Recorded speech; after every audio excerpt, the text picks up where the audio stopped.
Hi friends, అందరికీ నమస్కారం. మీ సుప్త చేతనాత్మక మనసుకున్న శక్తి అనే గ్రంథం ద్వారాగా మనము 19వ అధ్యాయంలోకి అడుగు పెట్టాం ఫ్రెండ్స్.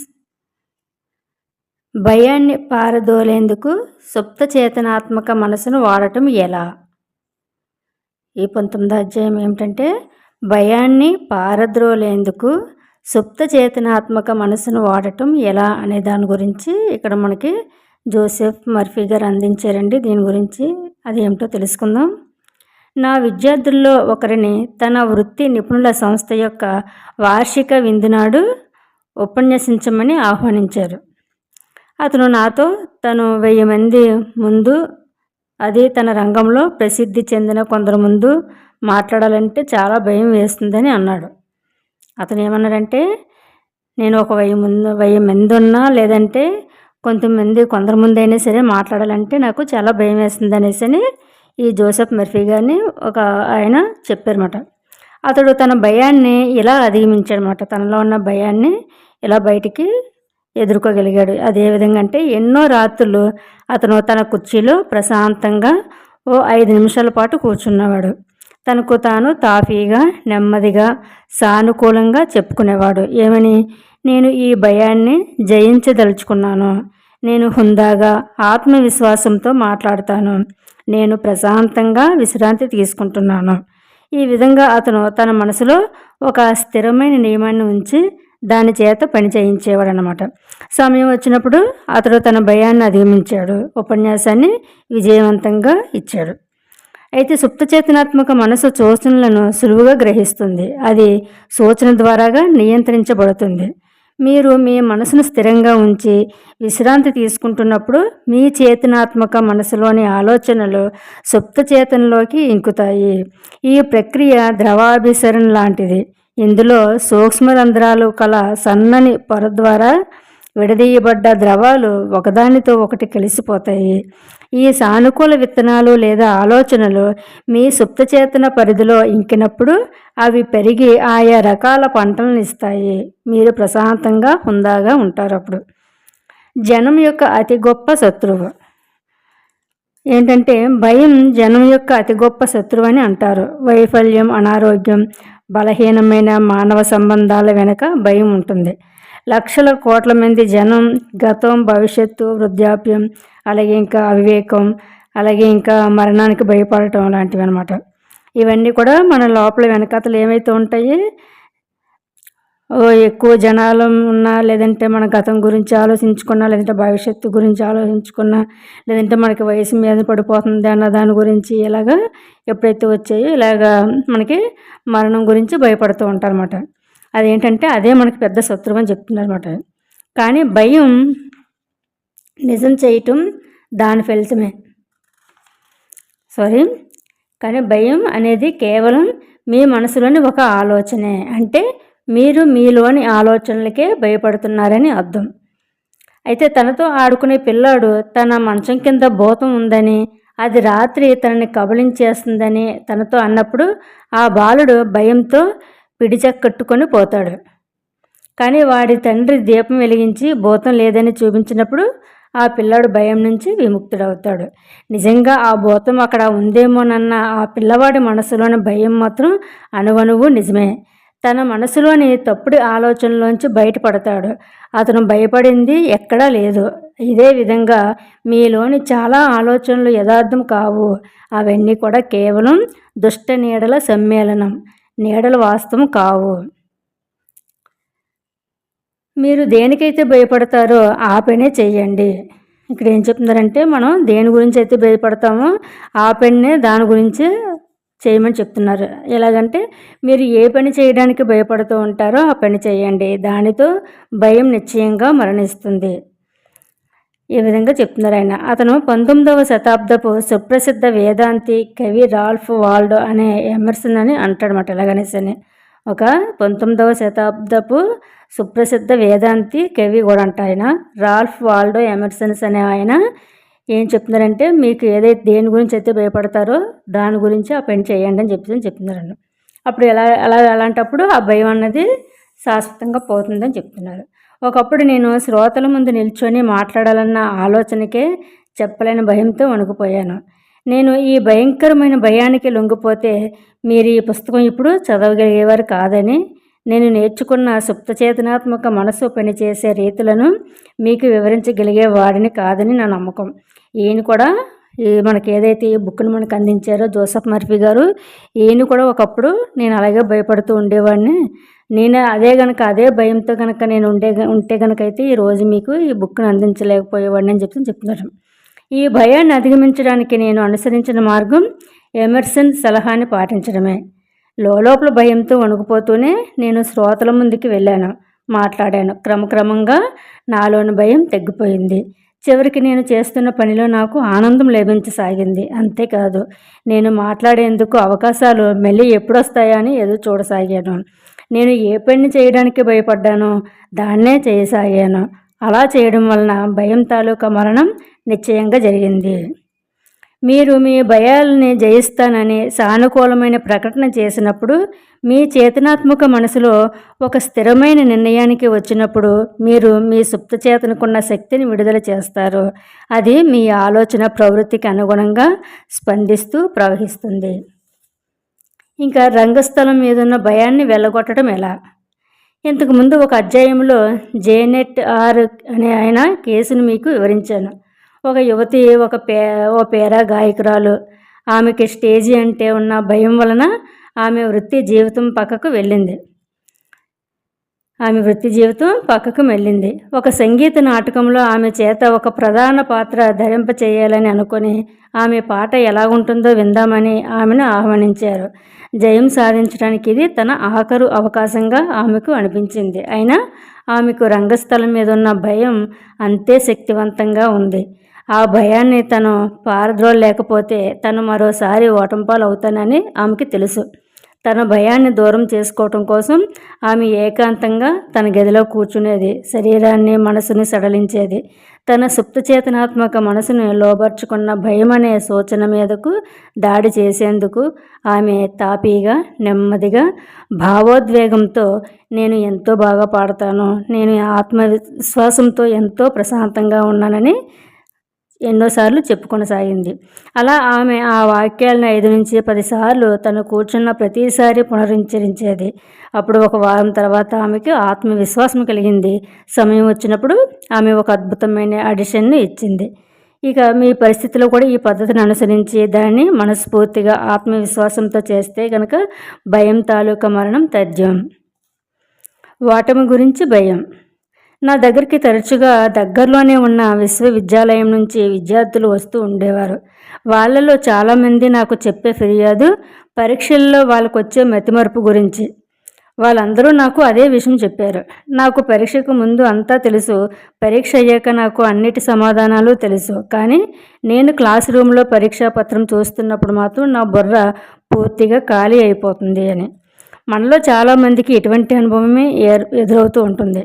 దానికి వివరణ సుప్తచేతనాత్మక మనసు యొక్క ప్రధాన నియమాలలో ఉంటుంది. మనం దేనిపై మన ధ్యాసను అంతా పూర్తిగా ఉంచుతామో ఆ ఆలోచన రూపం దాలుస్తుంది. ఈ విద్యార్థులతో మాట్లాడుతున్నప్పుడు వారి ధ్యాస అంతా కూడా వైఫల్యం వైపు ఉంటుందన్న విషయాన్ని గ్రహించాను. సుప్తచేతనాత్మక మనసు ఓటమికి రూపం కల్పించి దానిని నిజం చేయటం దాని ఫలితమే.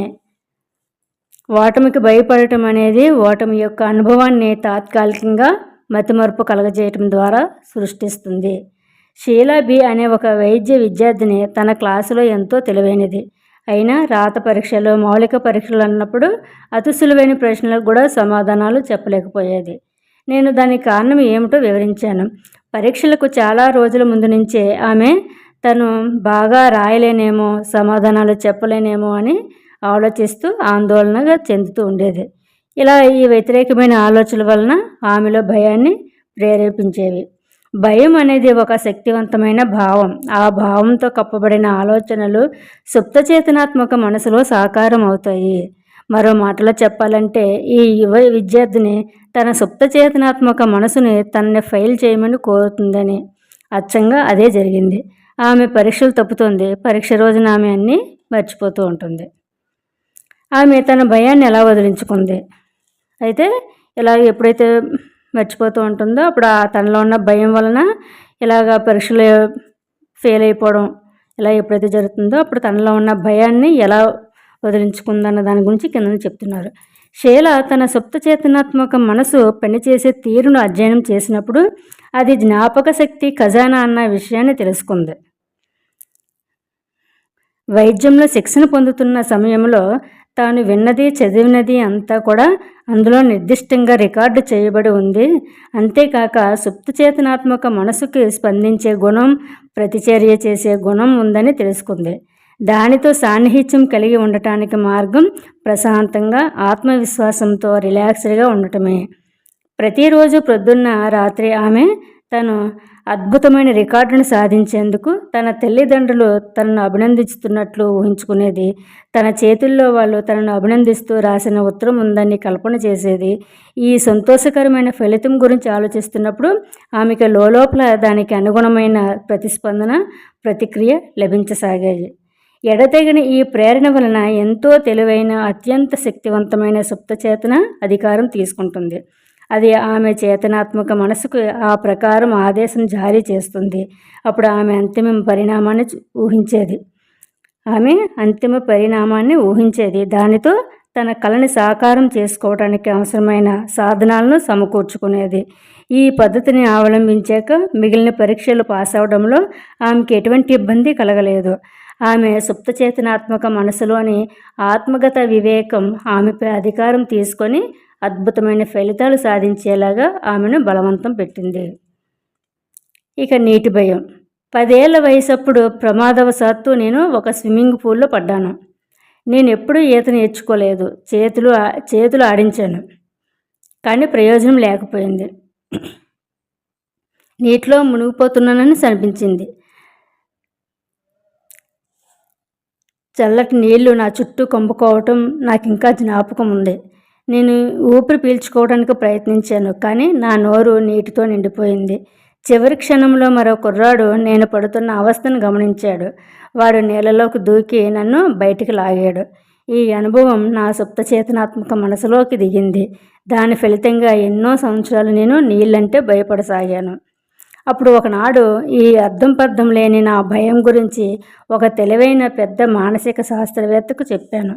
స్విమ్మింగ్ పూల్కి వెళ్ళని నాతో అన్నాడు ఆయన. నీళ్ళకేసి చూడు, అది కేవలం ఒక రసాయనిక మిశ్రమం. అందులో హైడ్రోజన్ 2 పరమాణువులు, ఆక్సిజన్ 1 పరమాణువు ఉంటాయి.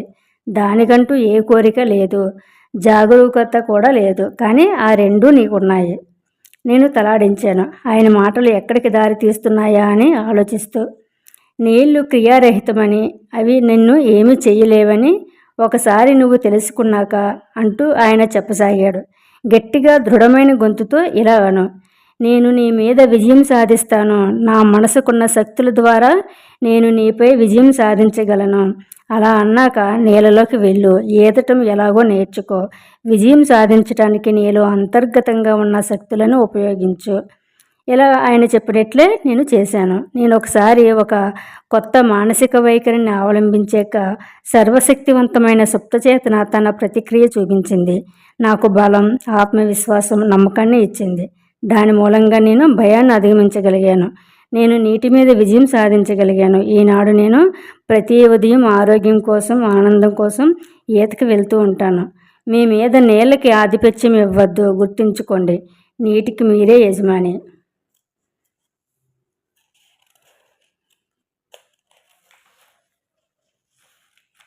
ఇంకా ఏదైనా ఒక ప్రత్యేకమైన భయాన్ని పోగొట్టుకోవడానికి ఒక బృహత్ ప్రక్రియ.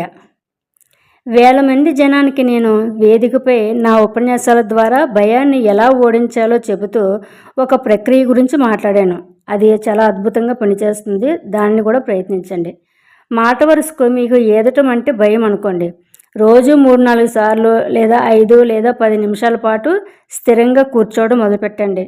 మిమ్మల్ని మీరు గాఢమైన ఒక విరామ స్థితిలో ఉంచుకోండి. ఇప్పుడు మీరు ఈదుతున్నట్లు ఊహించుకోండి. మానసిక రూపంలో మీరు ఈదుతూ ఉంటారు. మానసికంగా మీరు నీళ్ళల్లో ఉన్నారు. చల్లని నీటి స్పర్శ మీకు తెలుస్తుంది. మీరు కాళ్ళు చేతులు కదుపుతున్న అనుభూతికి మీరు లోనవుతారు. అది వాస్తవమైన, విసృష్టమైన, సంతోషకరమైన మానసిక చర్య. ఇది నిరర్ధకమైన పగటి కలలు కనటం కాదు. మీరు మీ కల్పనా జగత్తులో అనుభవిస్తున్నది మీ సుప్త చేతనాత్మక మనసులో వికసిస్తుందని మీకు తెలుసు. దాని తర్వాత మీ మనసు లోతుల్లో మీరు విడిచిపెట్టిన రూపాల వ్యక్తీకరణకు వాటిని సాకారం చేసుకునేందుకు మీ మీద ఒత్తిడి పెరుగుతుంది. ఈసారి మీరు ఈదటానికి ప్రయత్నించినప్పుడు ముందుగా మీరు ఆనందాన్ని అనుభవిస్తారు. ఇది సుప్త చేతన యొక్క నియమం. మీరు ఇదే ప్రక్రియను ఇతర భయాలకు కూడా అన్వయించవచ్చు.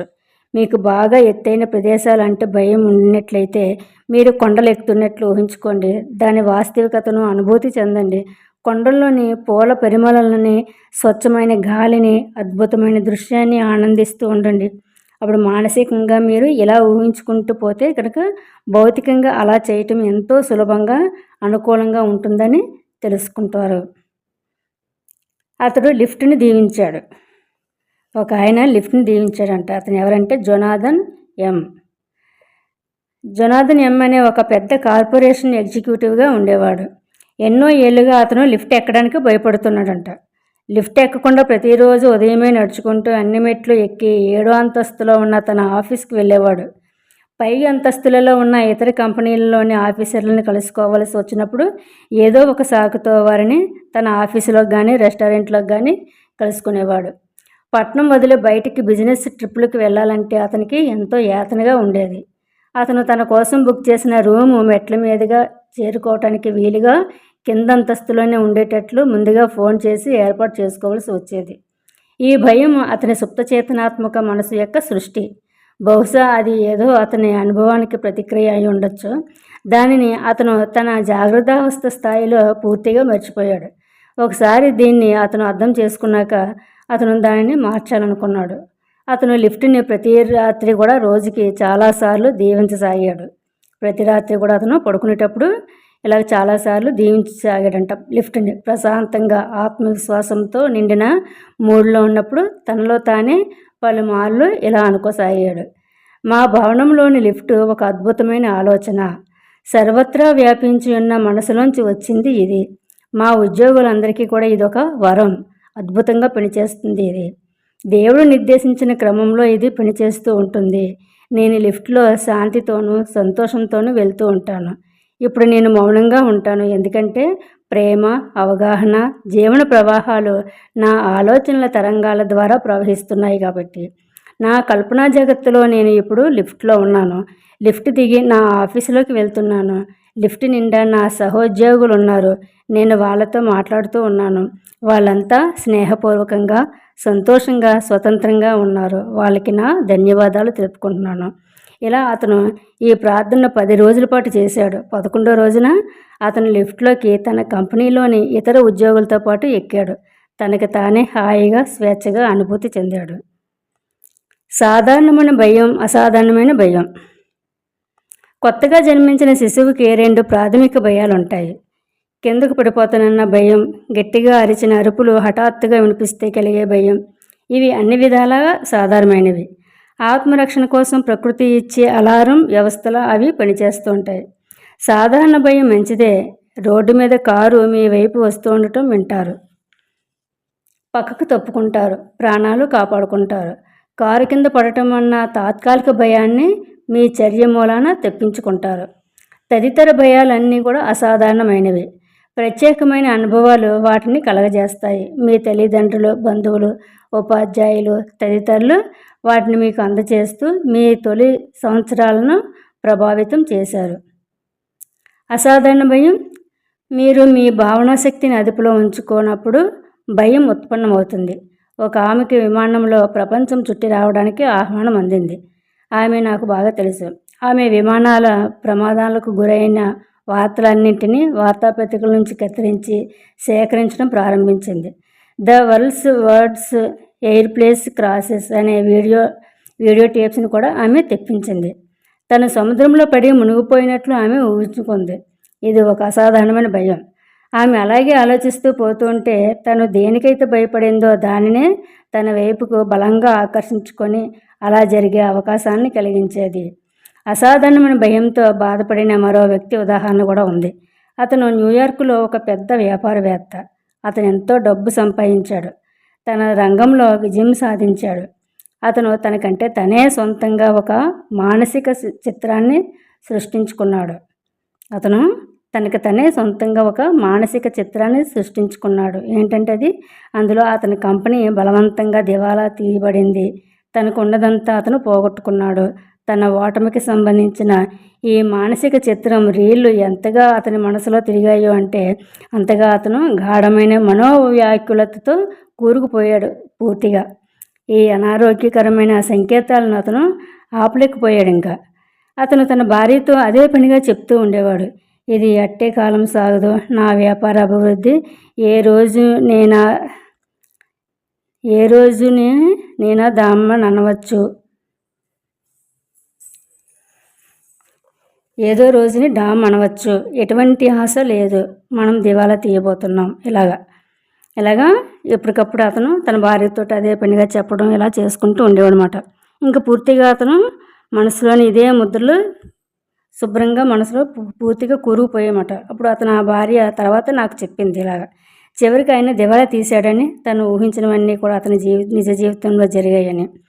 తను భయపడ్డవి నిజానికి లేవు, కానీ ఆర్థికంగా ఘోరంగా దెబ్బతింటానని నిరంతరం భయపడుతూ నమ్ముతూ అతనే అది నిజంగా జరిగేలాగా చూసుకున్నాడు. జాబ్ అన్నట్లు నేను భయపడిందంతా నా విషయంలో జరిగింది. ప్రపంచం నిండా అలాంటి జనం ఉన్నారు. తమ పిల్లలకి ఏదో ఘోరమైన ఆపద రాబోతుందనో లేక మరేదైనా భయంకరమైన దుర్ఘటన తమ పాల్పడబోతుందనో వారు భయం చెబుతూ ఉంటారు. ఏదైనా అరుదైన రోగం యొక్క మహమ్మారి గురించి వారు చదివినప్పుడు అది ఎక్కడ తమకు అంటుకుంటుందోనన్న భయంతో జీవిస్తూ ఉంటారు. కొందరైతే తాము ఆ మహమ్మారి అప్పటికే పడ్డట్టు కల్పన చేస్తూ ఉంటారు కూడా. ఇదంతా అసాధారణమైన భయంలోకి వస్తాయి. అసాధారణమైన భయానికి జవాబు. మిమ్మల్ని అసాధారణమైన భయం చుట్టుముట్టినప్పుడు మీరు మానసిక రూపంలో దానికి విరుద్ధమైన దారిలో కదలాలి.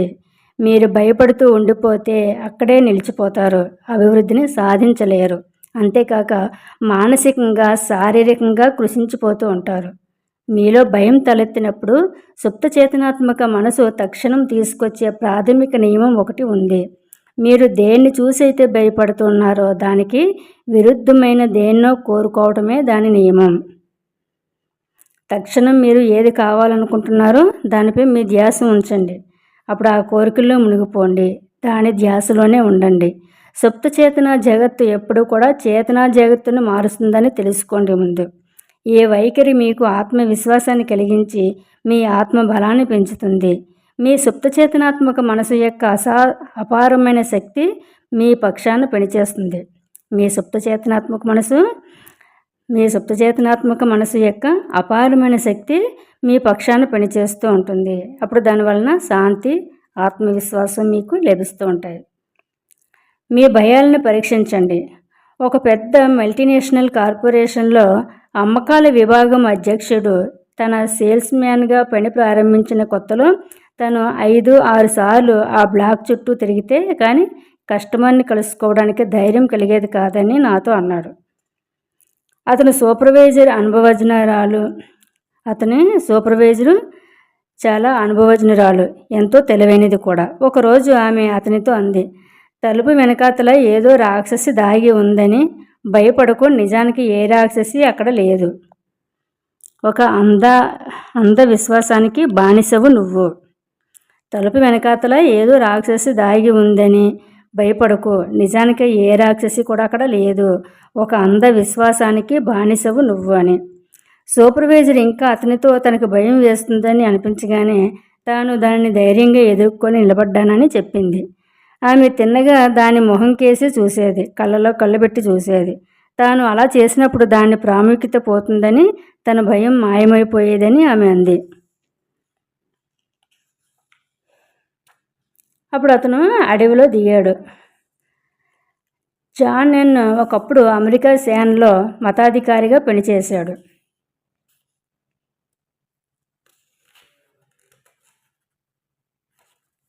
జాన్ ఎన్ అనే ఒక ఆయన ఒకప్పుడు అమెరికా సేనలో మతాధికారిగా పనిచేశాడు. అతను నాకు ఉదంతం చెప్పాడు. 2వ ప్రపంచ యుద్ధం జరుగుతున్నప్పుడు తన ప్రయాణం చేస్తున్న విమానం ఎంటీ ఎయిర్క్రాఫ్ట్ మెషిన్ గన్ ఫైర్కి గురయ్యి బాగా దెబ్బతిందని అతను చెప్పాడు. చుట్టూ అడవులు దట్టంగా ఉన్న న్యూగిని కొండల మీద దిగవలసి వచ్చింది. సహజంగానే అతను భయపడ్డాడు. కానీ అతనికి తెలుసు భయం 2 విధాలు ఉంటుందని. అవి సాధారణమైనవి, అసాధారణమైనవి అని. తనని ఆధీనంలోకి తీసుకోవాలనుకుంటున్న ఆ అసాధారణమైన భయం అకారణంగా కలిగే భయానికి, దిగులుకు సమీప బంధువు. అతను తన భయం విషయంలో తక్షణం ఏదో ఒకటి చెయ్యాలని నిర్ణయించాడు. తనలో తను ఎలా మాట్లాడుకోసాగాడు. జాన్, నువ్వు నీ భయం ముందు లొంగిపోలేవు. నీ భయం మరేమీ కాదు. అదొక కోరిక. నువ్వు రక్షణను, భద్రతను బయటపడే మార్గాన్ని కోరుకుంటున్నావు. అతను ఒక ఖాళీ జాగా మధ్యలో కూర్చొని నెమ్మదిగా ఊపిరి తీసుకోసాగాడు. అతనిలోని భయం తాలూకా లక్షణాలు తగ్గసాగాయి. తన శరీరం కాస్త విశ్రమించగానే అతను ఇలాగ ప్రకటించాడు.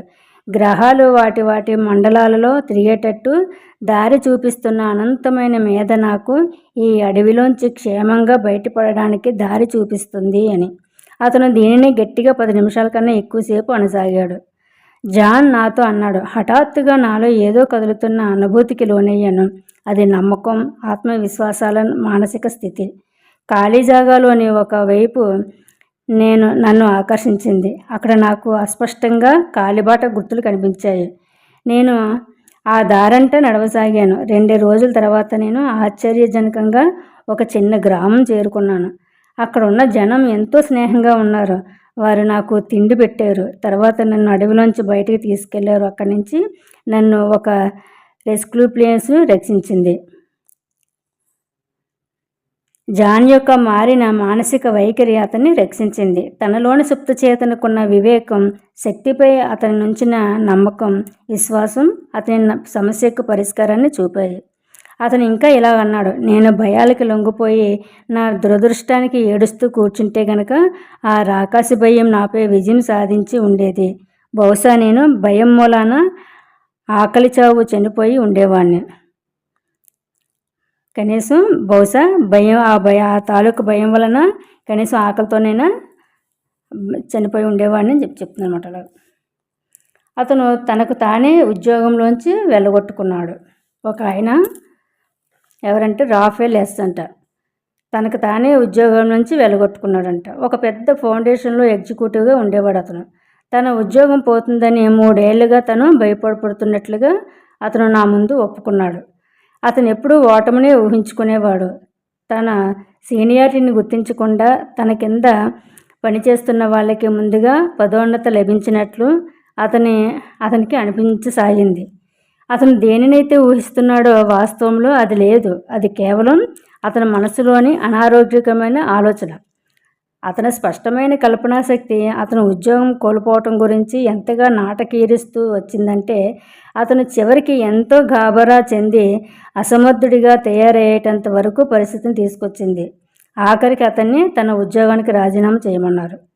నిజానికి రాఫెల్ తనకు తానే ఉద్యోగంలోంచి వెళ్ళగొట్టుకున్నాడు. తన సుప్తచేతనాత్మక మనసుకి ఏటిచ్చాడు? అతను నిరంతరం పంపిన తన వ్యతిరేకమైన కల్పనలు, భయాల సూచనల ప్రవాహం. అతను సుప్తచేతనాత్మక మనసు వాటికి అనుగుణంగా ప్రతిచర్య తీసుకునేలా చేశాయి. అది అతను తప్పులు చేయడానికి, తెలివి తక్కువ నిర్ణయాలు తీసుకోవడానికి దారితీసింది. ఇంకా అతని వైఫల్యం తథ్యమైంది. తన మనసులో తక్షణమే వాటికి వ్యతిరేకంగా అతను ఆలోచించి ఉంటే కనుక అతన్ని ఉద్యోగంలోంచి తొలగించి ఉండేవారు కాదు. ఎప్పుడైతే తనకి నెగిటివ్గా ఆలోచనలు వస్తూ ఉండేయో అటువంటి ఆలోచనలు వచ్చేటప్పుడు ఇలా నిర్ణయాలు తీసుకుని ఏదో తెలివి తక్కువ నిర్ణయాలు తీసుకునే కంటే అతని రివర్స్లోని తక్షణమే తన వ్యతిరేకంగా తను ఆలోచించినంత తప్పు ఇలా జరగదు, నేను ఎప్పుడు కూడా చక్కగా నా ఉద్యోగంలోని చక్కగా ఉన్నతిని సాధిస్తానని ఎప్పుడైతే అనుకుంటూ ఉంటాడో తను అప్పుడు ఆ ఉద్యోగం పోగొట్టుకునేవాడు కాదు. వాళ్ళు అతని మీద కుట్ర పన్నారు. ఉపన్యసించడం కోసం నేను విదేశాల్లో పర్యటిస్తున్న సందర్భంలో ఒక దేశంలో పేరుగాంచిన ప్రభుత్వ అధికారితో 2 గంటల సేపు మాట్లాడాను. అతను ఎంతో నిర్మలంగా, ప్రశాంతంగా ఉన్నట్లు నాకు అనిపించాడు. ప్రతిపక్ష పార్టీని సమర్థిస్తున్న వార్తాపత్రికలు అతన్ని నిరంతరం తిడుతూ వస్తున్నప్పటికీ అవి తన మనశ్శాంతిని పాడు చేయకుండా చూసుకుంటానని అతను చెప్పాడు. అతను అలవాటు పాటిస్తున్నాడు. పొద్దున్న 15 నిమిషాల పాటు స్థిరంగా కూర్చుంటాడు. తన లోపల గాఢమైన, స్థిరమైన శాంతి సముద్రం ఉందని భావిస్తాడు. ఈ విధంగా ధ్యానం చేస్తూ అతను బ్రహ్మాండమైన శక్తిని సృష్టిస్తుంటాడు. ఆ శక్తి అన్ని రకాల కష్టాలను భయాలను ఓడిస్తూ ఉంటుంది. కొన్ని నెలల క్రితం అతని సహోద్యోగి ఎంతో భయపడుతూ అర్ధరాత్రి చేసిన ఫోన్ కాల్ వచ్చింది. ఆ సహోద్యోగి అతనితో కొంతమంది అతనిపై కుట్ర చేస్తున్నట్లు చెప్పాడు. ఆ దేశంలోని సైన్యంలోని అసంతృప్తితో వ్యతిరేకులుగా ఉన్న అధికారుల సాయంతో వాళ్ళు అతన్ని అధికారంలోంచి తొలగించాలనుకున్నారు.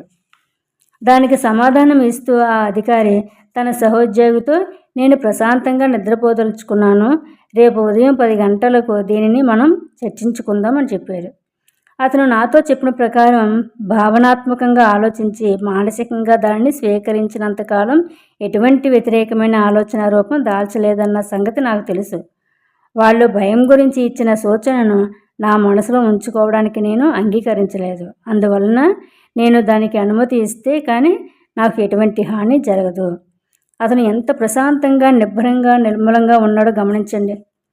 అతను ఊరికే గాబరా పడిపోయి తన జుట్టు పీక్కోలేదు కదా, అలాగే ఇంకా చేతులు నలుముకోలేదు. తన లోపల కేంద్రంలో అతను స్థిరంగా ఉన్న శాంతి సాగరాన్ని కనుక్కున్నాడు. అప్పుడు తను గొప్ప ప్రశాంతత అతన్ని ఆవరించింది. మీ భయాలన్నిటి నుంచి కూడా విముక్తిని మీరే సాధించండి. భయాన్ని పారద్రోలేందుకు బైబిల్లోని ఒక పరిపూర్ణమైన ప్రణాళిక ఉంది. ఏంటంటే, నేను పరమాత్మను వేడుకున్నాను, నా కోరికను ఆయన విన్నాడు, నా భయాలన్నిటి నుంచి కూడా నన్ను విముక్తిని చేస్తాడు. పరమాత్మ అనేది ఒక ప్రాచీన పదం. అది మీ సుప్త చేతనాత్మక మనసుకున్న శక్తే, మరేమీ కాదు. మీ సుప్త చేతనకున్న అద్భుతాలను తెలుసుకోండి, అది ఎలా పనిచేస్తుందో గ్రహించండి. ఈ అధ్యాయంలో మీరు ఇచ్చిన ప్రక్రియలను పాటించండి, వాటిని ఇవాళ ఆచరణలో పెట్టండి. మీ సుప్త చేతన ప్రతిక్రియను చూపిస్తుంది, మిమ్మల్ని అన్ని భయాల్లోంచి విముక్తులు చేస్తుంది. నేను పరమాత్మను వేడుకున్నాను, నా కోరికను ఆయన విన్నాడు, నా భయాలన్నిటి నుంచి కూడా నన్ను విముక్తిని చేస్తాడు అని. ఓకే ఫ్రెండ్స్, ఇంతటితోటి 19వ అధ్యాయం కంప్లీట్ అయింది ఫ్రెండ్స్. అయితే దీనిలో భాగంగా కొన్ని వాక్యాలు మనం గుర్తుంచుకోవడానికి చాలా సింపుల్ వాక్యాల కింద ఇచ్చారు. అవి ఏమిటో చూద్దాం. భయం నుంచి విముక్తి పొందడానికి అనుసరించవలసిన పద్ధతులు. మీరు ఏ పని చేయడానికి భయపడుతూ ఉంటారో ఆ పనిని చెయ్యండి. భయం తాలూకా మరణం తథ్యం. ఎప్పుడైతే మనం దేని గురించి అయితే భయపడతామో దానికి సంబంధించిన పని ఎప్పుడైతే చేస్తామో దానికి మరణం తథ్యం అని చెప్తున్నారు. సంపూర్ణమైన విశ్వాసం, నమ్మకంతో కనుక మీతో నేను ఈ భయాన్ని జయించగలను అని చెప్పినప్పుడు మీరు విజయం సాధిస్తారు అని. భయం మీ మనసులోని ఒక వ్యతిరేకమైన భావన మాత్రమే. దాని స్థానంలో ఒక సృజనాత్మకమైన ఆలోచనను ఉంచండి. భయం కొన్ని లక్షల మంది చావుకు కారణమైంది. ఆత్మవిశ్వాసం భయం కన్నా గొప్పది. భగవంతునిలోనూ సన్మార్గంలోనూ ఉండే విశ్వాసం కన్నా శక్తివంతమైనది మరి ఏదీ లేదు. భయం అన్నిటికన్నా గొప్ప శత్రువు. వైఫల్యం, రుగ్మత, పాడైన మానవ సంబంధాలకి భయమే కారణం. ప్రేమ భయాన్ని పారద్రోలుతుంది. జీవితంలోని అన్ని మంచి వస్తువులతోనూ ప్రేమకు భావనాత్మక అనురాగం ఉంటుంది. ఉత్కృష్టమైన వాటిని ఆకాంక్షిస్తూ జీవించండి. సర్వశ్రేష్టమైనవే మీకు ఎప్పుడు కూడా లభిస్తాయి. భయం గురించిన సూచనల్ని, వాటిని వ్యతిరేకించే వాటితో నేను చక్కగా పాడగలను, నేను హుందాగా, ప్రశాంతంగా, నిర్మలంగా ఉన్నాను, అలాంటి వాటిని ఎదుర్కొనండి. అది మీకు అద్భుతమైన లాభాలను తెచ్చిపెడుతుంది. భయం పరీక్షల్లో మెతిమరుపు రావడానికి కారణం దీనిని తరచూ రూఢీగా నేను తెలుసుకోవలసిందంతా నాకు సంపూర్ణంగా జ్ఞాపకం ఉంటుంది అని అనుకోవడం ద్వారా మీరు భయాన్ని జయించగలరు. సాధారణ భయం మంచిదే, కానీ అసాధారణమైన భయం చెడ్డదే, వినాశకారి. నిరంతరం భయం గురించి ఆలోచించడం వలన అసాధారణమైన భయాలు ఇంకా ఇతర మనోవైకల్యాలు అని సంభవిస్తాయి. నిరంతరం ఏదైనా ఒక దానికి భయపడుతూ ఉంటే కనుక అది భయాందోళనకి దారితీస్తూ ఉంటుంది. మీ సుప్త చేతనాత్మక మనసుకున్న శక్తి పరిస్థితులను మార్చగలదని, మీ హృదయం కోరుకున్న కోరికలను నిజం చేయగలదని మీరు తెలుసుకున్నప్పుడు మీరు అసాధారణమైన భయాన్ని జయించగలరు. తక్షణమే దృష్టిని మీ కోరికపై ఉంచండి, దానిని అంకితం కండి. అది మీ భయానికి విరుద్ధమైనది. ఇదొక ప్రేమ, భయాన్ని పారద్రోలే ప్రేమ. ఇదొక ప్రేమ. ఎలాంటి ప్రేమ? భయాన్ని పారద్రోలే ప్రేమ. మీరు ఓటమికి భయపడితే విజయం వైపు మీ దృష్టిని నింపండి. మీరు జబ్బులకు భయపడితే సంపూర్ణ ఆరోగ్యం మీద మీ ఆలోచనలు ఉంచండి. మీరు ప్రమాదానికి భయపడితే దేవుని రక్షణ, మార్గదర్శకత్వం గురించి ఆలోచించండి. మీరు చావుకు గనక భయపడితే మరణానంతరం శాశ్వత జీవితం గురించి ఆలోచించండి. భగవంతుడే జీవితం. అదే ఇప్పుడు మీ జీవితం. భయానికి సమాధానం ప్రత్యామ్నాయ నియమం. మీరు దేనికి భయపడినా దానికో పరిష్కారం ఉంది. అది మీ కోరిక రూపంలో ఉంటుంది. మీకు ఒంట్లో బాగా లేనప్పుడు మీరు ఆరోగ్యాన్ని కోరుకుంటారు. మీరు భయం అనే జైలు గోడల మధ్య బందీగా ఉన్నప్పుడు స్వేచ్ఛను కోరుకుంటారు. మీరు మంచినే కోరుకోండి. మానసికంగా మీరు సన్మార్గంపైనే మీ దృష్టిని కేంద్రీకరించండి. మీ సుప్త చేతనాత్మక మనసు మీకు ఎప్పుడు కూడా పరిష్కారాలు చూపుతుందని తెలుసుకోండి. అది ఎప్పుడు కూడా ఓటమి చేయదు. మీరు వేటికైతే భయపడుతూ ఉంటారో అవి కేవలం మీ మనసులోని ఆలోచనల రూపంలో ఉన్న తప్పని వాస్తవంలో లేవు. మీరు దేనికైతే భయపడతారో అవి కేవలం మీ మనసులోని ఆలోచన రూపంలో తప్ప మరి ఎక్కడ కూడా లేవు. వాస్తవంలోనైతే లేవు. ఆలోచనలు సృజనాత్మకమైనవి. అందుకే జాబ్ ఇలా అంటాడు, నేను దేనికైతే భయపడుతూ ఉంటానో అదే జరిగింది. మీరు మంచిని గురించి ఆలోచించండి, మీకు అంతా మంచి జరుగుతుంది అని. మీరు మీ భయాలను చూడండి, వాటిని తర్కం వెలుగులో చూడండి. మీరు మీ భయాలను చూడండి, వాటిని వెంటనే వెలుగులో చూడండి. మీ భయాలను చూసి నవ్వడం నేర్చుకోండి. అదే అన్నిటికన్నా మంచి మందు. మిమ్మల్ని మీ ఆలోచన తప్ప మరేది భంగపరచలేదు. ఇతరుల సలహాలు, వ్యాఖ్యానాలు, బెదిరింపులకు ఏ శక్తి లేదు. శక్తినంతా కూడా మీలోనే ఉంది. ఏది మంచో దానిపైనే మీ ఆలోచనలు కేంద్రీకరించినప్పుడు ఆ భగవంతుని శక్తి మంచి గురించి మీరు చేసే ఆలోచనలతోనే కలిసి ఉంటుంది. ఒకే ఒక సృజనాత్మకమైన శక్తి ఉంది. అది సద్భావన రూపంలో పరిభ్రమిస్తూ ఉంటుంది. అందులో భేదాప్రయాలకు, అసమ్మతులకు తావు లేదు. అందులోనే భేదాప్రయాలకు, అసమ్మతులకు తావు లేదు. దాని మూలం ప్రేమలో ఉంది. అందుకే ఆ భగవంతుని శక్తి మీరు మంచి గురించి చేసిన ఆలోచనలతోనే ఉంటుంది. ఓకే ఫ్రెండ్స్, ఇంతటితోటి 19వ అధ్యాయం కంప్లీట్ అయింది friends. Thank you so much.